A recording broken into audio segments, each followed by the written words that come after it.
आज हम करने जा रहे हैं पॉवर्टी, जो बिजनेस एनवायरनमेंट, जहां इंडियन इकोनॉमी का बड़ा ही इंपॉर्टेंट चैप्टर है पॉवर्टी। इसकी इस वीडियो में हम कॉजेज करने जा रहे हैं और रेमेडीज भी आपको यहीं से सिखाएंगे कि आप कैसे कॉजेज से रेमेडियल मेजर्स जो हैं वो लिख सकते हो पेपर में। सबसे पहले हम करते हैं पॉवर्टी। इसका मतलब होता है कि जब एक इंडिविजुअल अपनी बेसिक नीड्स को फुलफिल ना कर पाए। एक आदमी अगर हम बात करें तो उसे क्या ही चाहिए होता है? फूड, ये उसकी बेसिक नेसेसिटी है। शेल्टर चाहिए उसको रहने के लिए, और अपने आप को ढकने के लिए उसको क्लोथ्स चाहिए। जो बंदा इन तीनों चीज़ों को भी नहीं जो है उनकी पूरी कर सकता अपनी नीड्स इन चीज़ों के लिए, वो हम कहेंगे वो पुअर है, वो पॉवर्टी में आएगा। मीन्स एक कंडीशन जिसमें एक इंडिविजुअल, कह लीजिए सोसाइटी या एक फैमिली, जहाँ पे लोग अपनी बेसिक नीड्स नहीं पूरी कर सकते, उसे हम कहते हैं पॉवर्टी। ठीक है जी। इसका बड़ा ही जो है इम्पैक्ट बुरा पड़ता है अगर हम सोसाइटी में बात करें। आगे हमने वेरियस मेयर्स करने के, हम पॉवर्टी को कैसे कैसे मेयर कर सकते हैं। ठीक है। इसमें हम जो है वो दो टाइप्स की अगर मेनली हम बात करें, ये आती है रिलेटिव मेयर, या हम कह सकते हैं इसको एब्सोल्यूट मेयर। ये जो मैंने ऊपर बात की कि एक बंदा जो अपनी बेसिक नीड्स को भी पूरा ना कर सके, ये मेनली आएगा हमारे एब्सोल्यूट मेयर में। और रिलेटिव मेयर में आएगा जब मान लीजिए दो क्लासेस होती है कंट्री की, एक होगी रिच क्लास, या ये कह लीजिए जिनकी जो नेशनल इनकम है, या जिनकी इनकम है वो ज़्यादा है, ग्रेटर है। एक होगी पुअर क्लास, जिनकी नेशनल इनकम या मंथली इनकम, एनुअल इनकम जो है वो लेस होगी इनसे। जब इनके साथ, इनकी इनकम के साथ इनका कंपैरिजन किया जाएगा और इनकी इनकम कम पाई जाएगी, तो ये हम कहेंगे पुअर है। उस बेसिस से हम पॉवर्टी को मेयर करेंगे। फॉर एग्जाम्पल हम देखते, मान लीजिए कि इंडिया में 20% ऑफ पीपल है ना, जिनकी मतलब कि नेशनल इनकम में जिनका हिस्सा 8.1% है, और 20% लोग जो टॉप पे हैं उनका कितना है, हम ले लेते हैं 45.3। तो ऐसे हमें पता चल गया कि हमारे देश में गरीबी कितनी है। ठीक है जी। टॉप वाली क्लास में कितनी आ रहे हैं 20%, और लोअर वाली में कितने आ रहे हैं। जब इनका कंपैरिजन होगा तो हम कह लेंगे कि ये रिलेटिव पॉवर्टी मेयर में आ रहे हैं। ठीक है जी। इसका इतना लिखने की जरूरत नहीं, आप कॉजेज पे मेन फोकस कीजिए। ये आगे हमारे कॉजेज ऑफ पॉवर्टी। सबसे पहले है कि हाई प्रेशर ऑफ पॉपुलेशन का। ऑब्वियस अगर एक इकोनॉमी है उसमें कमाने वाले या गरीबी दूर करने के लिए सिर्फ 10 ही अवेलेबल रिसोर्सेज हैं। यहाँ पे मैं कोई पैसे की बात नहीं करी कि कितना पैसा है हमारे पास, कितनी जॉब्स हैं। सिंपल बात है कि अगर हमारे पास रिसोर्सेज 10 हैं जिनसे हम गरीबी दूर कर सके, लेकिन गरीब कितने हैं 40, तो ऑब्वियस है ह्यूज प्रेशर आया पॉपुलेशन का इकोनॉमी के ऊपर, और जिससे पॉवर्टी क्या दूर नहीं होगी। इसका एक ये भी कारण है कि पर कैपिटा इनकम कम हो जाती है। जैसे कि इंडिया की अगर हम बात करें, मेनली हमने कॉजेज करने हैं कि इंडिया में पॉवर्टी क्यों है, उसके क्या कारण है। पहला हमने कहा पॉपुलेशन। इसके में हम लिख देंगे कि जो इंडिया है उसमें अगर हम रूरल एरियाज की बात करें तो वहाँ पे जो फैमिलीज है वो बिग है। एक फैमिली उसके 4-4, 8-8, 10-10 बच्चे हैं, तो उस हिसाब से जब हर एक को डिवाइड होगी, डिस्ट्रीब्यूशन होगी उनकी इनकम, तो वो पर कैपिटा इनकम कम हो जाएगी, जिससे पॉवर्टी आएगी। लो ग्रोथ रेट, ऑब्वियस इतनी पॉपुलेशन है तो इतना ग्रोथ रेट भी नहीं होगा, क्योंकि पर कैपिटा इनकम उनकी लो होगी, प्लस उनके पास एम्प्लॉयमेंट नहीं है। इतनी पॉपुलेशन है तो उसके लिए एम्प्लॉयमेंट भी जो है वो जनरेट करना मुश्किल है। नेक्स्ट आ गया पुअर एग्रीकल्चरल इंफ्रास्ट्रक्चर। इसमें हम बताएंगे कि जो एग्रीकल्चर है वो मेनली इंडिया में एग्रीकल्चरल कंट्री कहते हैं। इंडिया के पास ना प्रॉपर जो है इरिगेशन फैसिलिटीज़ नहीं है। अगर हम इरिगेशन की बात करें तो इतनी अच्छी फैसिलिटीज़ नहीं है, और इसमें हम कह सकते हैं कि इतना अच्छा इंफ्रास्ट्रक्चर नहीं है कि फार्मर्स की जो डेली नीड्स है, उनके अच्छे seeds, quality products, raw material, उनको अगर रॉ मटेरियल इंडस्ट्री में तो बड़ा कुछ होता है, इनका रॉ मटेरियल क्या है, इन्हें अच्छे सीड्स चाहिए, अच्छी क्वालिटी का फर्टिलाइजर्स, पेस्टिसाइड्स चाहिए, ये नहीं उन्हें मिलेंगे, तो ये पुअर एग्रीकल्चर इंफ्रास्ट्रक्चर, इससे भी पॉवर्टी आएगी। Unequal distribution of income. इसमें हम बताएंगे कि पुअर और रिच में कितना गैप है, कि जो अमीर है वो अमीर हो ही जा रहा है, जो गरीब है वो गरीब हो रहा है। मीन्स इनकम हर एक को बराबर नहीं मिल रही, अलग अलग इनकम है, जिससे फर्क पड़ रहा है, रिच हो रहा है, और गैप जो है इनके बीच में इंक्रीज हो रहा है। अनएम्प्लॉयमेंट, ये बड़ा कारण है कि अगर लोगों के पास काम ही नहीं होगा तो उनके पास पैसा कैसे आएगा।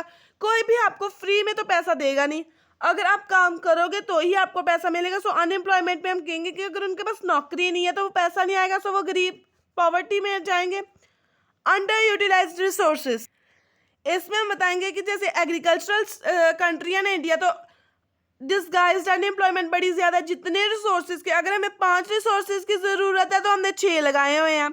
सो उनमें से जो एक है वो तो अंडर यूटिलाइज रहेगा, उसको तो हमने यूज़ ही नहीं किया, सो इससे भी पॉवर्टी आएगी, क्योंकि पैसा हमने ज़्यादा लगाया लेकिन उससे आउटपुट हमने कम जनरेट की। Inflation and price hike means prices बढ़ रहे हैं। अगर प्राइसेस बढ़ेंगे तो कोई एजुकेशन जो है वो बहुत महंगी हो रही है, अगर लोग पढ़ेंगे नहीं तो वो स्किलफुल नहीं होंगे और काम नहीं करेंगे तो अब वैसा पॉवर्टी आएगी। मीन्स ये सभी पॉइंट्स एक दूसरे के साथ इंटरलिंक्ड है। फॉल्ट इकोनॉमिक लिबरलाइजेशन, जैसे कि हमें पता है कि 1991 में इकोनॉमिक रिफॉर्म आया, LPG, लिबरलाइजेशन, प्राइवेटाइजेशन, ग्लोबलाइजेशन। ये बड़ा अच्छा रिफॉर्म था, लेकिन इसका ड्रॉबैक क्या पड़ा कि जो अमीर थे उन्होंने और अपना बिजनेस एस्टेब्लिश कर लिया, वो और अमीर हो गए, और जो गरीब थे वो और गरीब हो गए। लैक ऑफ एजुकेशन, अगर हमारे पास इतना पैसा नहीं है क्योंकि एजुकेशन बहुत महंगी है, तो हम एजुकेशन नहीं ले पाएंगे, जिससे क्या होगा कि इलिटरेसी रेट भी इंक्रीज होगा और कोई स्किल्स नहीं आएंगी। और हमारे पास जो एंटरप्रेन्योरशिप एक स्किल होती है कि लोगों में एंटरप्रेन्योरल स्किल्स डेवलप होनी चाहिए, है ना, ऑनरशिप की क्वालिटीज होनी चाहिए, वो नहीं आएंगी। उनके पास पैसा नहीं होगा क्योंकि वो पढ़ेंगे नहीं, काम नहीं करेंगे, तो पैसा कैसे आएगा उनके पास? स्किल्ड लेबर नहीं हमें मिलेगी। ये सभी पॉइंट्स हमें एक ही पॉइंट को बेसिस बनाकर लिख सकते हैं। सो अगर आपको इसके प्रॉपर नोट्स चाहिए, अलग अलग पॉइंट के अलग अलग अगर आपको एक्सप्लेनेशन चाहिए तो आप कमेंट सेक्शन में बता सकते हो, आपको अवेलेबल करवा दिए जाएंगे। ठीक है जी। नेक्स्ट आ गया outdated social customs. Outdated social customs की लोग पुराने ख्यालात किया कि हाँ भाई अगर लड़की है तो उसको घर से बाहर काम करने के लिए नहीं भेजना, सो उससे क्या होगा, पॉवर्टी आएगी। करप्शन बहुत ज़्यादा है कि जो स्किल्ड लेबर है, जो काम अच्छा करती है, मान लीजिए 2 बंदे हैं A और B, ये स्किलफुल है, बड़ा अच्छा है, ठीक है जी, और ये नहीं है, ये अनस्किल्ड है, लेकिन करप्शन के कारण क्या हुआ, इसको जॉब मिल गई, इसको नहीं मिली, ऑब्वियसली फिर इसके घर पॉवर्टी आएगी। और अगर इसके पास स्किल्स ही नहीं है तो ये न्यू इनोवेटिव आइडियाज़ नहीं लाएगा, तो ओवरऑल इकोनॉमिक जो हम कहें इकोनॉमी में एम्प्लॉयमेंट नहीं जनरेट होगी, और क्योंकि न्यू इनोवेशन नहीं आएगी, न्यू इंडस्ट्री नहीं खुलेगी, सो पॉवर्टी रही। इंडिविजुअल का एफर्ट नहीं होता, लोग सोचते हैं कि अगर मैं अकेला क्या ही कर लूँगा, ठीक है, इससे वो क्या करते हैं कि यार मैंने नहीं ये काम करना, मैं ये काम छोटा, मुझे कोई बड़ा काम करना है। बड़े के चक्कर में, क्योंकि उन्हें पता है उनके पास स्किल्स नहीं होती, बड़ा काम उन्हें मिलता नहीं है, और वो कहते हैं कि नहीं मैंने छोटा काम नहीं करना, मैंने ये काम नहीं करना, मुझे इतनी ज़्यादा मेहनत नहीं चाहिए, मुझे चाहिए काम थोड़ा और पैसा ज़्यादा, उससे भी जो है वो पॉवर्टी आएगी। नेक्स्ट आ गया पॉलिटिकल फैक्टर्स। ये बड़ा इंपॉर्टेंट कॉज है गरीबी का कि पॉलिटिकल फैक्टर्स, कई बार जो चीफ प्रोड्यूसर्स होते हैं, ठीक है जी, वो जो है अपने फ़ायदे के लिए गवर्नमेंट पॉलिसीज़ पे इतना ऐसा इन्फ्लुएंस, ऐसे वो इमेज उनकी क्रिएट कर लेते हैं कि लोग उनका फ़ायदा ही नहीं लेते, तो गरीबी आएगी। जैसे कि ब्रिटिश गवर्नमेंट की अगर हम बात करें तो वो भी एक पॉलिटिकल फैक्टर ही है कि जैसे उन्होंने हमारा सामान, हमारे जो आर्टिसंस थे, हैंडीक्राफ्ट्स थे, वो खरीदे सस्ते दाम पे, और बाद में अगर वो अपना कोई सामान बेचते थे तो वो महंगे दाम पे, तो इससे भी क्या हुआ, पॉवर्टी आई। नेक्स्ट हमारा आ गया रीजनल इम्बैलेंस। इसमें हम करेंगे, ये पिछला ही पॉइंट मेनली रिपीट हुआ कि रीजनल इम्बैलेंस, जब लोगों को काम नहीं एक जैसा मिल रहा। अगर हम यही बात करें पंजाब और कोलकाता की, तो हम देख सकते हैं कि बड़ा ही रीजनल इम्बैलेंस है। यहाँ पे कोई इंडस्ट्री नहीं है, अगर इंडस्ट्री, यहाँ पे फुल ऑफ इंडस्ट्रीज है, बहुत ज़्यादा इंडस्ट्रीज है, सो यहाँ पे सैलरी भी ज़्यादा होगी, इनकम भी ज़्यादा होगी, तो ऑब्वियसली ये ग्रो करेगा। यहाँ पे पॉवर्टी कम, और यहाँ पे पॉवर्टी ज़्यादा, यहाँ पे कम होगी, ऑब्वियस है, क्योंकि रीजनल इम्बैलेंस आ गया। यहाँ पे इंडस्ट्री नहीं है, एग्रीकल्चर पे डिपेंडेंस है, वहाँ पे भी डिसगाइज्ड अनएम्प्लॉयमेंट है। लो पर कैपिटा इनकम, ये मैंने पहले ही आपको बता दिया कि जैसे रूरल एरियाज में है, जब आपकी फैमिली ज़्यादा होगी, बड़ी होगी, तो डिस्ट्रीब्यूट करोगे जब आप अपनी इनकम, तो पर बंदे को कम मिलेगी, जिससे गरीबी आएगी। ऑब्सोलेट टेक्नोलॉजी, अगर आपकी इंडस्ट्री जो है वो पुरानी टेक्नोलॉजी यूज़ कर रही है, ऑब्सोलेट मीन्स पुरानी, जो भी बंद हो चुकी है, वो इतना नहीं अच्छा दे रही, तो ऑब्वियस है पॉवर्टी आएगी। क्यों आएगी इससे पॉवर्टी, है कैसे इसका लिंक है? अगर हम जो है वो पुरानी टेक्नोलॉजी यूज़ करेंगे तो हमें इतने ज़्यादा प्रॉफिट्स नहीं होंगे तो हम न्यू ब्रांच नहीं खोलेंगे उसकी, कहीं और जगह पे उसका बिजनेस नहीं एस्टेब्लिश करेंगे, तो जिससे गरीबी आएगी, क्योंकि हम जो अपनी सैलरी भी इंक्रीज नहीं करेंगे। नेक्स्ट आ गया child labour. Child labour means कि जब बच्चे छोटे होते हैं तभी उनसे लोग काम लेना स्टार्ट कर देते हैं, तो वो पढ़ते नहीं है, एजुकेशन नहीं मिलती, जिससे वो स्किल्सफुल नहीं बनते और वो पुअर रह जाते हैं, और इससे पॉवर्टी क्रिएट होगी। नेक्स्ट पॉइंट आता है वीक करेंसी। इसमें आएगा कि मान लीजिए ये हम एग्जांपल ले लेते हैं कि इंडिया, और हम इस इंडिया का क्या है रुपीस, और हम इसके साथ डॉलर, अगर आपको पाउंड लेना वो ले लीजिए, बट हम डॉलर को ले लेते हैं। मान लीजिए कि इंडिया का 1 रुपया और डॉलर के 1 डॉलर नहीं सॉरी 1 डॉलर और इंडिया के 70 रुपये, जहाँ 80 रुपये और यहाँ का 1 डॉलर। सो जब इंडिया ने मान लीजिए इंडिया के ये तो हमें पता है कि इंडिया की जो है वो डेवलपिंग कंट्री है, अभी डेवलप नहीं हुई, सो इसका इंफ्रास्ट्रक्चर सब कुछ डेवलपिंग में चल रहा है, सो इसके लिए इसको फाइनेंस की जरूरत पड़ती है। सो इसने यहाँ से डेट लिया हुआ है, और उस डेट को इसने जब बैक पे करना है तो इसने मान लीजिए $50 पे करने हैं या $100 पे करने हैं। तो अगर $1 इसको 80 रुपये में पड़ रहा है तो वो $100 इसको कितने में पड़े, 8,000 में। सो हमारा 8,000 गया, लेकिन उनके तो अभी $100 ही पूरे हुए। अगर हमारी करेंसी अच्छी होती, हमने इनसे नेट ना लिया होता, हो सकता था इनका $1 जो है वो हमें 10 रुपये में पड़ता, तो हमें फ़ायदा होना था ना। हमें सिर्फ इनको 1,000 देना पड़ना था, फिर 7,000 हमारा बच जाना था। मीन्स हमारी करेंसी जो है वीक है, इसीलिए पॉवर्टी है। अगर हमारी करेंसी वीक है, इतना पैसा बाहर के डेट्स को फुलफिल करने के लिए जा रहे हैं, तो अपनी इकोनॉमी में तो पैसा कम ही बचेगा। नेक्स्ट आ गया पुअर इंफ्रास्ट्रक्चर, क्योंकि डेवलपिंग है, अभी इतनी ज़्यादा डेवलपमेंट नहीं आई, सो ट्रांसपोर्टेशन पे, रोड्स की बिल्डिंग्स में, ब्रिजेस में, डैम्स बनाने में खर्चा ज़्यादा लग रहा है, और सारा पैसा वहाँ पे यूटिलाइज हो रहा है, और गरीबी आ रही है, पॉवर्टी है। Exploitation bye colonial powers. Colonial powers होती हैं वो पावर्स जो हमें कॉलोनाइज करती है, मीन्स जैसे आप कह सकते हैं कि गुलाम बनाते, जैसे इंडिया पहले ब्रिटिश का गुलाम था, उस चीज़ में हम एक्सप्लॉयटेशन लिखेंगे कि ब्रेन ड्रेन हो रहा है। ये भी तो एक गरीबी आ रही है ना, कॉज है गरीबी का कि ब्रेन ड्रेन हो रहा है। जो स्किल्ड लेबर जिन्होंने इंडिया में रहकर जो है वो बिजनेस एस्टेब्लिश करना था, अब वो बाहर जाके कर रहे हैं, और वहाँ के लिए एम्प्लॉयमेंट अपॉर्चुनिटीज़ क्रिएट कर रहे हैं, उनके लोगों को इनकम प्रोवाइड कर रहे हैं, सैलरी प्रोवाइड कर रहे हैं। सो उससे क्या होगा कि हमारे देश में तो गरीबी ही रहेगी। लीस्ट डेवलप्ड सर्विस सेक्टर, जो सर्विस सेक्टर है वो इतना ज़्यादा डेवलप नहीं है, उसमें इतनी ज़्यादा स्कोप नहीं है, सो इसीलिए लोग जो है उस सेक्टर में एम्प्लॉयमेंट नहीं अपनी लेना पसंद करेंगे, जिससे पॉवर्टी आती है। डुअलिस्टिक स्ट्रक्चर ऑफ सोसाइटी, जो इंडिया है ना वो डुअलिस्टिक है। अगर हम सोसाइटी को छोड़ के सिर्फ इकोनॉमिक बात करें तो इंडिया जो है वो डुअलिस्टिक है, मीन्स वो कैपिटलिस्टिक भी है और सोशलिस्ट भी है। Capitalist plus socialist. Socialist means कि गवर्नमेंट का भी राज है, कैपिटलिस्ट मीन्स प्राइवेट सेक्टर भी है, दोनों सेक्टर्स हैं। और ऐसे में लोग प्रेफर करते हैं कि वो जो है सोशलिस्ट मीन्स वो पब्लिक सेक्टर में जाएं, क्योंकि उन्हें लगता है कि गवर्नमेंट का सेक्टर है, हम सेफ हैं।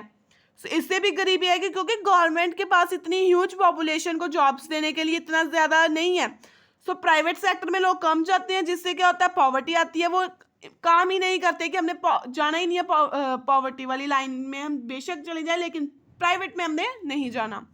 नेक्स्ट है इनएफिशिएंट गवर्नमेंट पॉलिसीज। जो गवर्नमेंट पॉलिसीज बनाती है, कई बार क्या होता है कि करप्शन की वजह से, जैसे हमने पहले किया, वो पॉलिसीज लोगों तक जिन्हें ज़रूरी चाहिए होती है वहाँ तक पहुँचती ही नहीं है।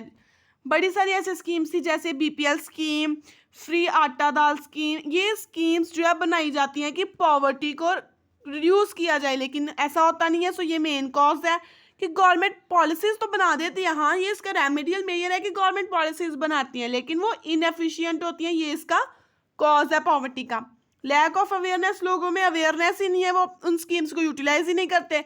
जब लोग जो ज़रूरतमंद हैं उन स्कीम्स को यूटिलाइज ही नहीं करेंगे तो ऑब्वियस है जो मेन डोमिनेटिंग जो हमारी पावर्स होती हैं सोसाइटी की, जो लोग अमीर होते हैं, जो चाहते हैं कि हाँ इन लोगों को मिले ही ना, तो उन्हें फ़ायदा हो जाता है कि हाँ भाई इनको तो अवेयरनेस ही नहीं है, हम कह देते हैं कि हम अपने आप को गरीब शो कर देते हैं और हम इनकी सारी जो है वो जो बेनिफिट्स है वो ले लेते हैं।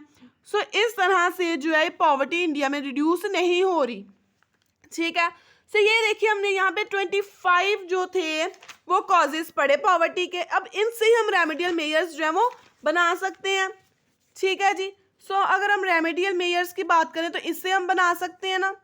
पहला आ गया कि हम जो है इन्वेस्टमेंट करें किस सेक्टर में, सर्विस सेक्टर में, क्योंकि हमने पढ़ा कि सर्विस सेक्टर लीस्ट डेवलप्ड है। सेकंड हम कह सकते हैं कि एफिशिएंट इम्प्लीमेंटेशन होनी चाहिए, क्योंकि गवर्नमेंट जो है वो पॉलिसीज बनाने से नहीं पीछे हटती, लेकिन इम्प्लीमेंट अगर उन्हें हम अच्छे से करवाएं तो उसमें ज़्यादा बेनिफिट होगा ना कि गवर्नमेंट पॉलिसीज़ के हम इनिशिएट लें, प्लस हम जो है वो अवेयर करें लोगों को। फोर्थ, हम रेमेडियल मेजर लिख सकते हैं कि उन्हें जो है एजुकेशन प्रोवाइड की जाए, फॉल्टी एजुकेशन सिस्टम हटा दिया जाए, उन्हें एजुकेशन प्रोवाइड की जाए।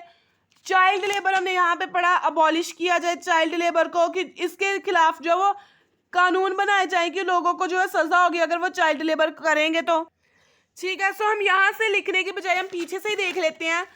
पहला आ गया प्रेशर पॉपुलेशन पे, हम देख सकते हैं कि ग्रोथ रेट इंक्रीज करो, डिस्ट्रीब्यूशन इनकम की इक्वल होनी चाहिए, लोगों को एम्प्लॉयमेंट करो, उनको प्रॉपर यूटिलाइजेशन करो रिसोर्सेज की। ठीक है, कैपिटल इंसेंटिव्स प्रोवाइड करो, लोगों को सब्सिडीज प्रोवाइड करो जो एंटरप्रेन्योर्स बनना चाहते हैं, स्किल्स फुल प्रोग्राम्स लगाओ, ट्रेड प्रोवाइड करो उनको ट्रेनिंग, करप्शन को जो है हटाओ, करप्शन ना करें लोग। ठीक है जी, ये सारे फैक्टर्स हैं जो ये शो करते हैं कि हाँ भाई हमें जो है वो रेमेडियल मेजर्स करने चाहिए पॉवर्टी को रिड्यूस करने के लिए। ये सारे मेजर यूजफुल हैं। जो जो आपने कारण बताए हमने बाद में वही उल्टा कर देना कि टेक्नोलॉजी न्यू यूज़ करो। ठीक है, हमने पहले कहा ना पुरानी यूज़ करते हैं तो गरीबी आती है, तो हमने वही कह देना कि न्यू यूज़ करो तो गरीबी हट जाएगी, ये रेमेडियल होगी। बाकी आपने लास्ट में एक पॉइंट बना देना है गवर्नमेंट पॉलिसीज़ का, जिसमें हमने वो सारी गवर्नमेंट की पॉलिसीज़ लिख देनी है, जैसे integrated rural development program, Mahatma Gandhi national rural employment guarantee act, ये सारी आपने जो है उसमें लिख देनी है और उनके बारे में थोड़ा थोड़ा एक एक दो लाइन में बता देना, क्योंकि अल्टीमेटली इन सभी का मोटिव क्या है कि हमने पॉवर्टी को रिड्यूस करना है। ठीक है जी, सो ये था हमारा topic causes of poverty, main यही क्वेश्चन है, इसके साथ रिलेटेड छोटे छोटे साथ में टॉपिक्स हैं, जैसे कि हमने बीच में इसको कंक्लूड कर लिया कि दो टाइप्स के रिलेटिव, एब्सोल्यूट। फर्दर इनको इतना डिटेल में लिखने की ज़रूरत नहीं है, अदरवाइज ये आपकी विल है कि आपने कैसे इसको अटेम्प्ट करना है। आई होप आपको ये समझ आया हो, और प्लीज़ वीडियो को लाइक ज़रूर करना और शेयर और कमेंट करके ज़रूर बताना कि आपको ये कैसी लगी, और चैनल को सब्सक्राइब करना मत भूलना। ये किसी ने डाउट भेजा था कि हमें कॉजेज ऑफ पॉवर्टी पे वीडियो चाहिए, तो आज ही मैंने वीडियो बनाई है, थोड़ी सी देर होगी बिकॉज आई वॉज इल। सो अगर आपको ऐसी और वीडियोस चाहिए तो आप कमेंट सेक्शन में बता सकते हो, आपके कमेंट्स को इग्नोर नहीं किया जाएगा। आई होप आपके वीडियो पसंद आई हो। कोई भी क्वेरी है या कोई पॉइंट जो मैंने आपको एक्सप्लेन नहीं किया, मुझसे रह गया, तो आप वो भी कमेंट सेक्शन में बता सकते हो, आपको एक्सप्लेन कर दिया जाएगा। Thank you.